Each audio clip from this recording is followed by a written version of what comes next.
Ladies and gentlemen, this is Larry Whittington, Mr. Witt with Fort Bend Tutoring, and today's lesson is going to be about factoring quadratic trinomials when a equals to 1. That's right, we're just going to be dealing with the foundation of factoring trinomials, the basics, and we want to first of all thank MamaGena and the East Texas Homeschool Collective for the Afrocentric child, for the opportunity to collaborate with ETHCAC and Educational Solutions. All right, so with all that being said, this is what we prepared for you guys. Let's go ahead and check it out here.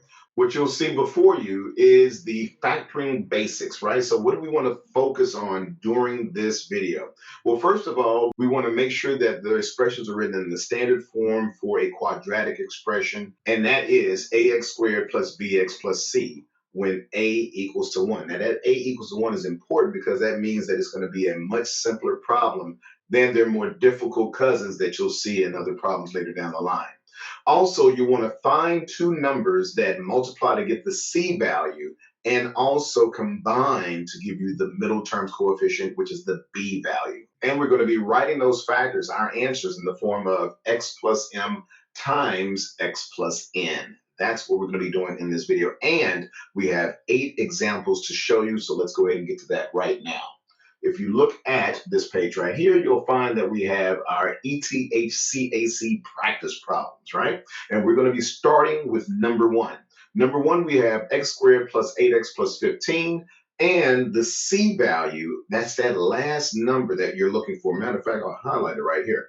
So we're looking for this value right here, this 15. That's going to be our C value. So what I'm going to do is I'm going to put some information into some tables and some charts to organize the process here. So the first thing we're looking for is the C value, and that C value we said is 15. Let's go ahead and put that right here. C equals to 15. And then we're going to find factors of 15. So that's where I have this table right here. Well, I'll be showing that since C is 15, I know that factors of 15 are 1 times 15. I know we have 3 times 5, and that's about it. We have 2 sets of numbers that'll multiply together to give us 15. Well, that's when we look at these pairs and decide which of these pairs will actually add to give us 8. So what we're keeping up with is the sign of the last term. Because that 15 is positive, once again showcasing that, because this last sign has a positive value there, all right, it's a plus sign there. That's going to tell us that we need to add the factors to get to the middle term's coefficient. So we want to document that the sign of the last term was positive. Why? Because that's going to tell us to add these factors together to get us the middle term's coefficient. Then, what is the sign of the middle term? The sign of the middle term, that 8, is positive. Once again, highlighting that, we're looking for the sign of that middle term because that's going to let us know what the sign of the largest factor needs to be. So when we're going to be taking the time to say that, hey, what we need out of this chart is the 3 times 5. So when we go to set up our answer, so I'll put an equal sign here, and I'm going to open up 2 sets of parentheses, and I'm going to show that the first term, remember we say that the answer is going to be in the form of x plus m times x plus n. We're going to have x as the first term, and because that largest factor out of those 2 numbers, the 3 and the 5, is 5, I'm going to have a positive 5 here. Why? Because the sign of the largest factor must be the sign of that middle term's coefficient. So because the 8 is positive, our 5 has to be positive. Then we want to include the other factor. That's that 3, right? And because we're adding to get 8, then when I'm adding 5 and 3, the 3 needs to also be positive because unlike signs subtract, whereas like signs will add together. So we end up with x plus 5 times x plus 3. And that's the answer. Yeah. And for those of you that wrote the 3 first, don't fret because you can also present that as your answer. It really doesn't matter the order you write it in, whether you put x plus 3 times x plus 5 or vice versa. It's just that I prefer to make sure that I'm always having that sign of the largest factor written first. So I always like to write the largest factor first when I'm setting up my problem. And there you go. We red boxed it. Yeah, we put a nice red box around the answer. And that is going to be the process that we'll be using today, guys. So that was problem number 1. Let's continue. All right. And now we have problem number 2 with x squared plus 5x plus 6. And now what we're going to be looking at is identifying the C value. What is that C value? Well, when we look at this problem, that last term is 6. So my C value is 6. And the sign on that last number happens to be positive. And the sign on the middle term is also positive, all right? So remember, we're getting these pieces of data to help us through the process. For one, I know that we'll need to find the factors of 6. And what are they? They're going to be 1 times 6, and then we also will need 2 times 3. And that's it. Those are all the factors of 6, right? And which of these factors, which of these pairs of factors, though, are going to add together to give us 5? Right? Because we know that 1 plus 6 is 7, yeah? But 2 and 3 combine to give us 5, and that's exactly what we need, right? So we're going to be saying that we're going to be grabbing the 2 and the 3 together to give us what we need. So when I go ahead and combine this together and write my answer down, I'm going to start with the first term being x. Then I'll need that largest factor of 3 to be the same sign of that middle term's coefficient. So I'm going to make sure that this 3 is positive, all right? And that's why we were keeping up with the sign of the middle term. It needs to be the same sign as your largest factor. Now, the other sign that we kept up with the sign of the last term, that tells us whether we're going to be adding the factors together or subtracting the factors. So as long as that last term is positive, in this case, the 6 is positive, we know that we're going to need to add the 2 and the 3 together to give us the 5. And in order to make that happen, you need to have the same exact sign, just like that. So you'll end up with the result, x plus 3 times x plus 2, and this is our final result for problem number 2, just like that. All right, good deal, guys. Let's keep it moving. All right, so here we go. Problem number 3. So with problem 3, we have x squared minus 9x plus 18. What is the C value? Remember, you want to always make sure that these expressions are written in the form of ax squared plus bx plus c. So the C value in this is that last number, which in this case is 18. So we have 18 here for that last value. And then what we'll do is we're going to find the factors of 18, right? So factors of 18 are 1 times 18. We'll have 2 times 9. You'll have 3 times 6. And we're going to be also keeping up with the sign of the last term. That's positive. Why? That's going to tell us that we need to add to get the middle term's coefficient. The sign of the middle term is negative, and that's going to tell you what the sign of the largest factor needs to be. So which two of these factors for 18 need to combine together to give us 9? Well, that's going to be the 3 and the 6, right? 3 plus 6 gives us 9. So that's where we want to hold on to that. So opening up 2 sets of parentheses, your first term in each is going to be the variable x. And then we're going to have, I don't like that x. I don't like the x. We're going to fix the x. Fixing the x. There we go, better. And I'm going to make sure that the largest factor of 6 is negative. Why? We're going to keep the sign of that middle term's coefficient. So the 6 must be negative. And then I'll have my 3. And what sign does the 3 need to be? Well, when you're adding, the signs need to be the same. If we're subtracting, we need different signs. So remember, we said because of the sign of the last term being positive means we need to add. We're going to make sure that this negative sign is attached to the 3. That's right. Like signs add, unlike signs subtract. So if you think about it, when you combine -6 and -3 combined, you'll end up with -9. And that's why both of these values need to be what they are. And you can always check your work, guys. So for instance, if I want to check to make sure this is correct, all I would do is I would have my 2 binomials here, x minus 6 times x minus 3, and I would use the distributive property. That's right, I'm going to get my arrows popping over here, okay? So if I were to multiply this out, I know that x times x is x squared. X times -3, that gives me -3x. Then if I'm multiplying -6 times x, I'll have -6x. And then finally, -6 times -3, that's positive 18. And if you are to combine your like terms here, you'll bring down x squared, combining -3x and -6x combine to give you -9x. And you'll bring down your positive 18. And that checks out to confirm that our answer is correct. All right. So there you have it for problem number 3, guys. Done and done. And now we're on to number 4. See? So now we actually have a process in place, right? So we're going to start out once again making sure that the format is correct, right? That it's in the standard form. So when we're looking at x squared plus 11x plus 24, that is in the standard form for quadratic trinomial. Then what we want to do is identify the C value. Our C value is 24. So if we're looking at factors for 24, there's 1 times 24, there's 2 times 12, there's 3 times 8, there's 4 times 6. So we end up with 4 pairs of numbers that when multiplied together will give us 24. But because our last sign is positive, that tells us that we're going to be adding these factors together to combine to get our middle term, which is 11, right?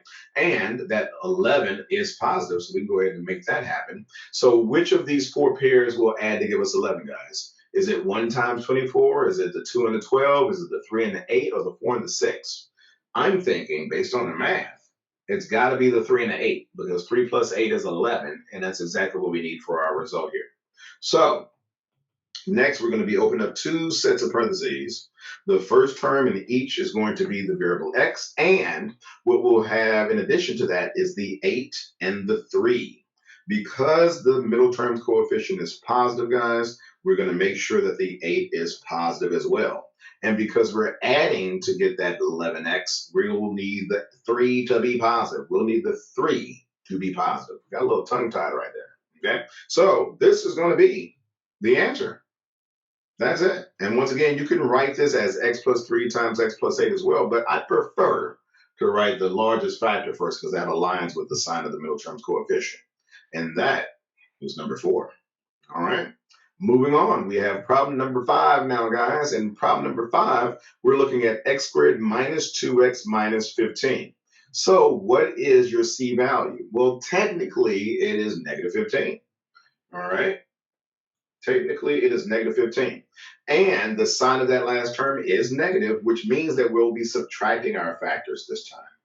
So because that last sign is negative, that's going to tell me that I need to subtract the factors to get the middle term's coefficient. And what is the sign of the middle term? It's negative. Let's look at factors of 15. Yes, the C value is negative 15, but as far as factors are concerned, I just need to focus on the 15. So we'll have 1 in 15. We'll have 3 times 5, and this time we're looking for 2 factors of 15 that will subtract to give us 2, and that's going to be 3 and 5, guys. That's right. So what we'll do from here is we're going to go ahead and set up 2 sets of parentheses, knowing that my first term in each of those parentheses is going to be the variable x, and I'll need 5 and 3, okay, as the factors in order to set up these sets of parentheses. The 5 is going to be what sign, guys? Do you know? Let's take a little trip right here and know that it needs to be negative because the middle term's coefficient, that negative 2 because it's a negative sign, that tells you that your largest factor for C must be negative as well. Then, because we're subtracting to get the negative 2, the 3 needs to be positive. So you'll end up with x minus 5 times x plus 3. Once again, feel free to multiply this back together, guys, to verify that the answer is correct. And that was problem number 5. Let's continue. We have now problem number 6. And in problem number 6, we're given x squared plus 7x minus 18. So the C value is negative 18. That is a fact. And the sign of the last term is negative. The sign of the middle term is positive. That sign of the last term is going to let us know that the factors need to subtract, okay? So look at 18, and what are the factors of 18? You'll have 1 times 18, you'll have 2 times 9, you'll have 3 times 6, and the factors that'll end up subtracting to give us 7, that'll be 2 and 9, all right? So those are the ones I need to use. Let's go ahead and open up 2 sets of parentheses. And with that, you'll have your variable x as the first term in your binomials here. And you'll have 9 and 2. You'll keep the sign of the middle term's coefficient. So the fact that that 7 is positive means that your 9 needs to be positive, and because you're subtracting to get the 7, the 2 needs to be the opposite sign. So you'll end up with x plus 9 times x minus 2, and this is going to be your answer. Once again, you could write it as, I'll go ahead and show you. You could write this as x minus 2 times x plus 9, and that would be A-OK as well. However, I prefer to put the bigger number first. Just saying, okay? So either way, it'll be correct. Good? All right, moving on. Problem number 7. We'll have x squared minus 3x minus 28 for problem number 7. Your value of C, all right, that last term, that's negative 28. Okay. And then what we'll say is that your sign of the last term is negative. The sign of the middle term is also negative. Because the sign of the last term is negative, we'll be subtracting our factors in order to get the middle term's coefficient. And we'll be focusing on the number 28. Factors of 28 are 1 times 28, 2 times 14, 4 times 7. And we're looking for factors that will subtract to give us 3. So that means we want the 4 and the 7 for this particular problem. Go ahead and open up 2 sets of parentheses. Your variable x will be the first term in each set of parentheses. And from there, you're going to use the factors 7 and 4. So the sign of the middle term's coefficient is going to be the sign of that largest factor. So the 7 must be negative, and because we're subtracting to get negative 3, the 4 needs to be the opposite sign, aka positive. All right? And this is your answer for problem number 7, guys. There you go. So I like to make sure that my information is organized. So if you follow this process, you can be guaranteed correct answers if you master this concept, okay? So now we're on to our last and final problem, problem number 8. Let's check it out. So according to this practice problem sheet, and remember, you can get a copy of this from MamaGena, all right? Just reach out to her using the email right here, guys, okay? There you go. So we're gonna say our C value in this case is 20. While the sign of the last term is positive and the sign of the middle term is also positive. Looking at factors of our C value, looking at the factors of 20, we'll have 1 times 20, 2 times 10, and 4 times 5. We're looking for factors of 20 that will add. Remember, the sign of the last term will tell you whether you need to add or subtract the factors. So since the 20 is positive, we'll need to add our factors to combine to give us 12. So looking at our pairs of factors of 20, we'll need the 2 and the 10 in order to solve this problem, right? So you may be wondering what happens if you can't get the factors to either add or subtract to get the middle term's coefficient. Well, in situations like that, that means that it cannot be factored. So therefore, your result will be prime, okay? So you would just say P-R-I-M-E prime, which means that it can't be factored, all right? Or you could say not factorable. That's another way to do it. So for this problem, that's not the case. We can go ahead and find 2 factors of 20 that will add to give us 12, and that is 10 and 2. Remember, I prefer to put the larger factor first. Why?